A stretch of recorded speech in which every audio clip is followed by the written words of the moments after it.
ಲಕ್ಷ್ಮಿ, ನೀರೇನಾದರೂ ಬೇಕಾ? ತಗೊಂಬರ್ಲ? ಬೇಡ. ಹರೀಶ ಎಲ್ಲ ಬಂದಿದ್ನ?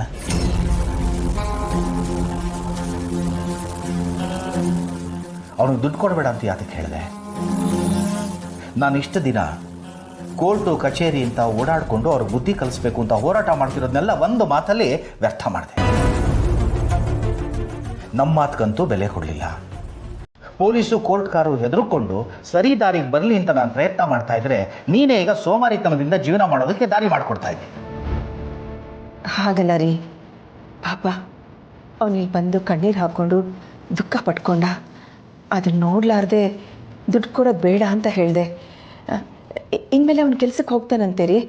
ಅವ್ನು ಖಂಡಿತ ಬದಲಾಗ್ತಾನೆ. ಲಕ್ಷ್ಮಿ, ಅವನು ಅಷ್ಟು ಸುಲಭವಾಗಿ ಬದಲಾಗುವಂಥವನಲ್ಲ.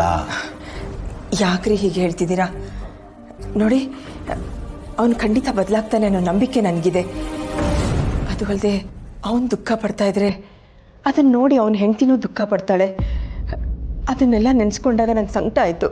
ಅದಕ್ಕೆ ನಾನೇ ಅವನ ಹತ್ರ ನಿಮ್ಮಪ್ಪ ನಿನಗೆ ಬುದ್ಧಿ ಕಲಿಸೋಕ್ಕೆ ಅಂತಲೇ ಕೋರ್ಟ್ಗೆ ಹೋಗಿದ್ದು ಅಂತ ನಿಜಾನೇ ಹೇಳಿಬಿಟ್ಟೆ. ನೋಡಿ, ಒಂದು ಅವಕಾಶ ಕೊಡೋಣ ರೀ. ಅವ್ನು ಖಂಡಿತ ಬುದ್ಧಿ ಕಲಿತು ಜವಾಬ್ದಾರಿನೂ ಕಲಿತ್ಕೋತಾನೆ. ನಾನು ನಂಬಿಕೆ ಬರ್ತಾ ಇಲ್ಲ ಲಕ್ಷ್ಮಿ. ಅವನ ಮೇಲೆ ನನಗೆ ನಂಬಿಕೆ ಇಲ್ಲ. ಈಗ ಅದೇನೋ ಹೇಳ್ತಾರೆ ನೋಡು, ರೋಗಿ ಬಯಸಿದ್ದು ಹಾಲು ಅನ್ನ, ವೈದ್ಯರು ಹೇಳಿದ್ದು ಹಾಲು ಅನ್ನ. ಹಾಗಾಗೋಯ್ತು. ನೀನು ಕೊಡೋದು ಬೇಡ ಅಂದ್ಯಲ್ಲ, ಮುಗ್ದೋಯ್ತು ಅಷ್ಟೇ. ಇನ್ನು ದೊಡ್ಡ ದೊಡ್ಡ ಮಾತಾಡಿಕೊಂಡು ಅದೆಂಥದ್ದೋ ಸ್ಟಾರ್ಟಪ್ ಮಾಡ್ತೀನಿ, ನಾನೇ ಸ್ವಂತ ಬಿಸ್ನೆಸ್ ಮಾಡ್ತೀನಿ ಅಂತ ಏನೇನೋ ಹೇಳ್ಕೊಂಡು ಅವ್ನ ಹೆಂಡ್ತಿನೂ ಯಾಮಾರಿಸ್ಕೊಂಡು ಹಿಂಗೆ ಸೋಮಾರಿತನದಿಂದ ಜೀವನ ಮಾಡ್ತಾನೆ ಅಷ್ಟೇ. ಅವನ ಬುದ್ಧಿ ನನಗೆ ಗೊತ್ತಿಲ್ವಾ? ಸರಿ, ಒಂದು ಅವಕಾಶ ಕೊಡ್ಬೋದಲ್ವೇನ್ರಿ? ನೋಡಿ, 1 ತಿಂಗಳು ನೋಡೋಣ. ಅವನೇನಾದರೂ ಬದಲಾದರೆ ಅವನ ಹತ್ರ ದುಡ್ಡು ವಾಪಸ್ ಕೇಳೋದು ಬೇಡ. ಇಲ್ಲಾಂದರೆ ನೀವು ಕೇಳ್ಬೋದಲ್ಲ. ಅಂದರೆ ಕೋರ್ಟಿಗೆ ಹೋದವರು ನೀವೇ, ಹಾಗಾಗಿ ನಿಮಗೆ ಕೇಳೋ ಹಕ್ಕಿರುತ್ತಲ್ಲ ಅಂತ. ಅದು ಹೇಗಾಗುತ್ತೆ ಲಕ್ಷ್ಮಿ? ನೀನು ಒಂದು ಸಲ ದುಡ್ಡು ಕೊಡೋದು ಬೇಡ ಅಂತ ಹೇಳಿದ್ಮೇಲೆ ನಾನು ಮತ್ತೆ ಕೊಡು ಅಂತ ಕೇಳೋಕ್ಕಾಗತ್ತಾ? ಬೇರೆ ಯಾರಾದರೂ ಕೇಳಿಸ್ಕೊಂಡವ್ರು ಏನು ಅಂದ್ಕೊಳ್ತಾರೆ? ಒಟ್ಟಲ್ಲಿ ನೀನು ಮಾಡಿ ಸರಿ ಇಲ್ಲ ಲಕ್ಷ್ಮಿ. ಏನಾದರೂ ಮಾಡ್ತೀನಿ, ಅವ್ರಿಗೆ ಬುದ್ಧಿ ಕಲಿಸ್ತೀನಿ. ನೋಡು, ಇನ್ನು ಮೇಲೆ ಈ ವಿಷಯದಲ್ಲಿ ನೀನು ಮೂಗು ತೋರಿಸ್ಬೇಡ.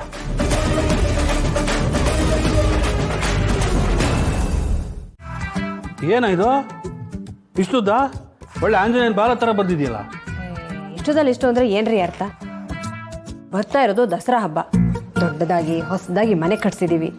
ಹಬ್ಬನ ಧಾಮ್ ಧೂಮ್ ಅಂತ ಮಾಡದೇ ಇದ್ರೆ ನಿಮ್ಮ ಮರ್ಯಾದೆ ಏನಾಗ್ಬೇಡ ಹೇಳಿ.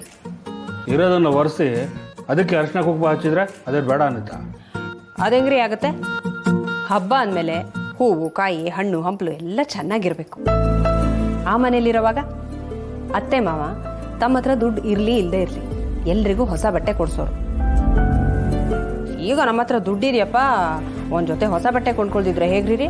ಏನು ಬೇಡ ಕಣೆ, ಸುಮ್ಮನೆ ಕೈ ಮುಗಿದ್ರಾಯ್ತು ಸಾಕು. ನೀವು ಬೇಕಿದ್ರೆ ಹಾಗೆ ಮಾಡಿ, ಸುಮ್ಮನೆ ಕೈ ಮುಗ್ಕೊಂಡು ಕೂತ್ಕೊಳ್ಳಿ. ನನಗೆ ನನ್ನ ಮಗನಿಗೆ ಮಾತ್ರ ಹೊಸ ಬಟ್ಟೆ ಬೇಕೇ ಬೇಕು. 2 ಲಕ್ಷನೇ ಹೊಂದ್ಕೊಟ್ಟಿರೋರಿಗೆ ಒಂದು 5,000 ಯಾವ ಲೆಕ್ಕ ರೀ? ನಾನು ಹೇಳಿದ್ದೀನಿ, ಉಳಿದಿದ್ದು ನಿಮಗೆ ಬಿಟ್ಟಿದ್ದು.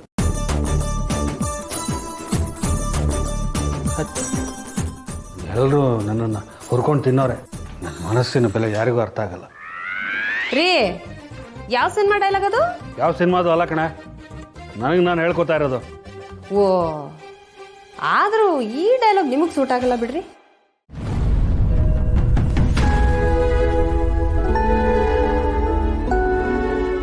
ನೋಡಿ ಮಿಸ್ಟರ್ ಜಯಂತ್, ನಿಮ್ಮ ಮನಸ್ಸಲ್ಲಿ ಆಗ್ತಾ ಇರೋ ಎಲ್ಲ ಯೋಚನೆಗಳನ್ನ ಬಿಟ್ಟುಬಿಟ್ರೆ you will be perfectly all right. ನೀವು ವಾಸ್ತವದಲ್ಲಿ ಬದುಕೋದನ್ನು ರೂಢಿ ಮಾಡಿಕೊಂಡಿಲ್ಲ ಅಂತಂದರೆ ಖಂಡಿತವಾಗ್ಲೂ ಮನೋರೋಗಿ ಆಗ್ಬಿಡ್ತೀರ. ನನಗೆ ಗೊತ್ತು ಈ ನನ್ನ ಮಾತಿಂದ ನಿಮಗೆ ಕೋಪ ಬಂದಿದೆ ಅಂತ. ಆದರೆ ಏನು ಮಾಡೋದು? ಒಬ್ಬ ಪ್ರಾಣ ಉಳಿಸೋ ಡಾಕ್ಟ್ರಾಗಿ ಹೇಳಬೇಕಾದನ್ನು ಹೇಳಬೇಕು ತಾನೆ. ಇದಕ್ಕೇನು ಪರಿಹಾರನೇ ಇಲ್ವಾ ಡಾಕ್ಟ್ರೆ? ಪ್ರತಿಯೊಂದು ಸಮಸ್ಯೆಗೂ ಪರಿಹಾರ ಅಂತ ಇದ್ದೇ ಇದೆ ಶಾಂತಮ್ಮ. ಆದರೆ ಇವರು ವಾಸ್ತವದಲ್ಲಿ ಬದುಕೋದನ್ನು ಮೊದಲು ಕಲಿಬೇಕು. ಅಂದರೆ ಅವರ ಹೆಂಡತಿ ಇಲ್ಲ ಅನ್ನೋ ಸತ್ಯನ ಮನವರಿಕೆ ಮಾಡ್ಕೋಬೇಕು, ಅರ್ಥ ಆಗಬೇಕು ಅವರಿಗೆ. ಐ ಆಮ್ ಸಾರಿ ಡಾಕ್ಟರ್, ಅದು ವಾಸ್ತವ ಅಲ್ಲ, ಅದಕ್ಕೆ ನಾನು ಕೊಡೋಕ್ಕೆ ತಯಾರಿಲ್ಲ. ಇದೆ ಈ ಹಠನೇ ನಾನು ಬೇಡ ಅಂತ ಹೇಳ್ತಾ ಇರೋದು. ನೋಡಿ, ನೀವು ಅವ್ರಿಗೆ ಇಲ್ಲ ಅನ್ನೋ ರಿಯಾಲಿಟಿನ ಅರ್ಥ ಮಾಡ್ಕೊಳ್ದೆ ಹೊರತು ಈ ನಿಮ್ಮ ಮನಸ್ಸಿನಲ್ಲಿ ಆಗ್ತಾ ಇರ್ತಕ್ಕಂಥ ದುಗಡ ದುಮ್ಮಾನ ಕೆಟ್ಟ ಆಲೋಚನೆಗಳು ಮತ್ತೊಂದು ಮಗದೊಂದು ಯಾವುದು ಕೂಡ ನೀವು ಹೊರಗಡೆ ಹೋಗೋದಿಲ್ಲ. ಇವೆಲ್ಲ ಹೋಗಬೇಕಾದರೆ ಅವರಿಗೆ ಮಾಡಬೇಕಾಗಿರ್ತಕ್ಕಂತಹ ಕಾರ್ಯಗಳನ್ನು ಕ್ರಿಯಾ ಕೈಂಕರ್ಯಗಳನ್ನು ಮಾಡಬೇಕು. ಈ ರೀತಿ ಹೇಳೋದಕ್ಕೆ ನನಗೂ ಕೂಡ ಬೇಸರ ಆಗ್ತದೆ ಆ್ಯಸ್ ಎ ಡಾಕ್ಟರ್. ಅದು ಏನು ಮಾಡೋದು?